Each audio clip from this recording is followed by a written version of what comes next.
Just a few weeks ago, I spoke to a group of students at Cary. I'm out there every trimester. And I asked the class of students what they could tell me about their classroom management course. What could they tell me about specific strategies and interactions that they learned that they could use? There was silence in the room.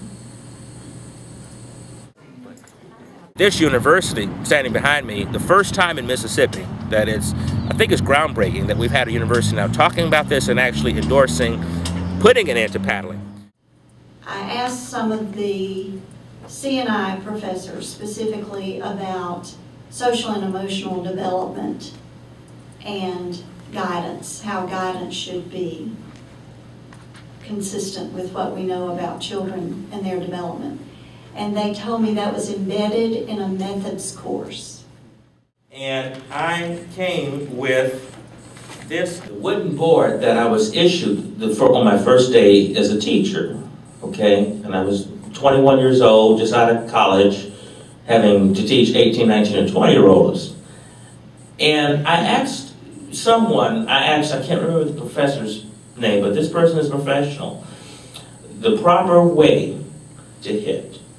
And they can't. They cannot. I mean, the person was just shocked and dumbfounded. First of all, and this is my critique of the education department here on campus, but that but there were professors and just workers in that department that were unaware that this was going on. So how can this be the highest paddling state on percentile in the country, and they not even teach the proper way to hit? Because, I mean, this was something flabbergasted. Now, again, I'm not majoring in education like my friend Tim. I just came out of political science, and they just needed someone in to fill a role because there isn't really a uniform standard, particularly when you're dealing with kids who are in alternative school settings.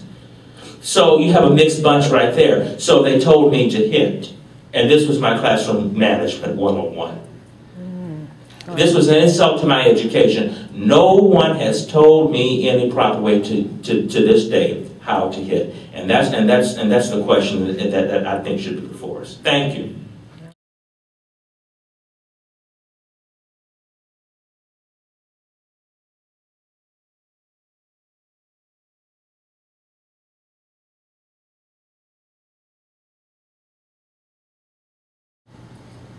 Mississippi, by the way, has the dubious honor of being the state with the highest percentage of students receiving corporal punishment, 7.5%. Smarter than that, okay?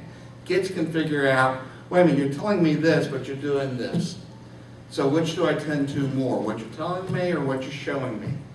And what we tend to do, and what kids tend to do, or people tend to do, is we tend to pay more attention to what somebody does rather than what somebody says. So when I was a teacher in the classroom, in our programs, we never used corporal punishment. Matter of fact, I'm a believer that I'm even against expulsion and suspension in school. Because in our programs, we always believe that if a child's not at school, we can't educate them. And that child has a right to an education. And so if they're not at school, and I talk to people all over the state of Mississippi about it, you cannot suspend, expel kids. You cannot paddle kids. If you paddle kids, then you lose their trust. You lose that relationship. How can you listen to somebody and learn from somebody that you fear? Patient attention. We have information on the back table over there. We have refreshments. Thank you again for coming, and have a great rest of the evening. I want to thank our sponsors, the Hitting Stops Here, Mississippians Against Paddling, and the U.S. Center for Human Rights and Civil Liberties. Also, special thanks to Emily, who's been sitting up here in the front row, keeping time for our speakers. We're out at the Capitol hoping to put an end to corporal punishment in Anguilla. The organization, the Hitting Stops Here, lined downtown sidewalks to voice their opinion. The Anguilla School District is one of the few remaining districts that still uses corporal punishment. Protesters say this method is outdated and they want change.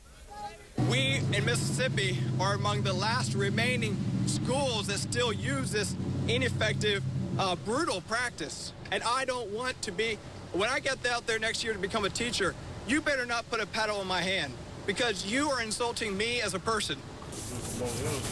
The organization plans to make several stops in the metro area this weekend. Yeah.